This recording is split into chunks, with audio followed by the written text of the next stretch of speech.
Hi, this is Brett Senkis with Senkis Law and Brayton Woods. I'm an M&A advisor and an M&A lawyer. If you like this video, check out merger-resources.com. There's all sorts of videos, articles, templates, checklists, tools, all about mergers and acquisitions, and all free all the time, so check it out.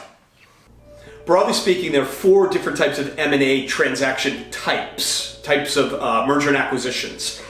They are horizontal, vertical, concentric, and conglomerate. In a horizontal M&A event, two companies who sell the same products or services come together. One might buy the other, or they merge together. They have different customer bases. So you can think of HP, Hewlett-Packard, and Compaq Computer back in the day. It's been 20 some odd years, but when they merged, they both sold computers and computer accessories, parts, printers. They had different customer bases and they came together. These types of transactions are driven by trying to get economies of scale, trying to corner the market, or to improve pricing power. Second is a vertical M&A event. So where a company purchases one upstream or downstream in the supply chain. So for example, if Apple were to acquire a factory that made the iPhone parts, that would be a vertical merger. So you've got Apple up here, in its supply chain is the manufacturer of its parts. If they came together, if Apple acquired that factory, that would be a vertical M&A event. That's generally driven by a desire to have more control over the supply chain. Sometimes it's driven generally kind of falsely.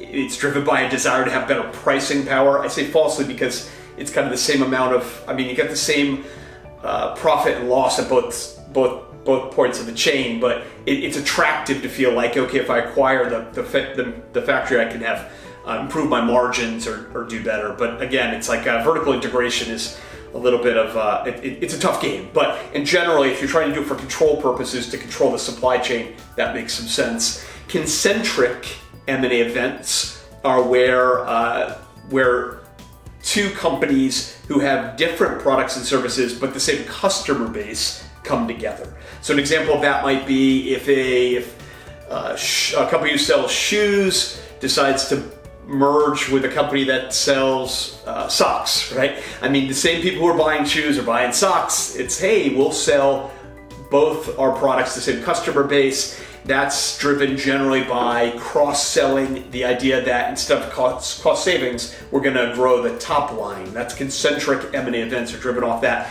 They tend to be deceptively difficult. Seems real easy. Our salespeople are already calling on these types of people, these types of buyers. Let's just sell them other products and services. It's hard because salespeople are used to what they're selling, and getting them to start all of a sudden repping other products and services can be challenging. But that's a concentric M&A event. The fourth is a conglomerate. That's quite out of favor in today's niche down world.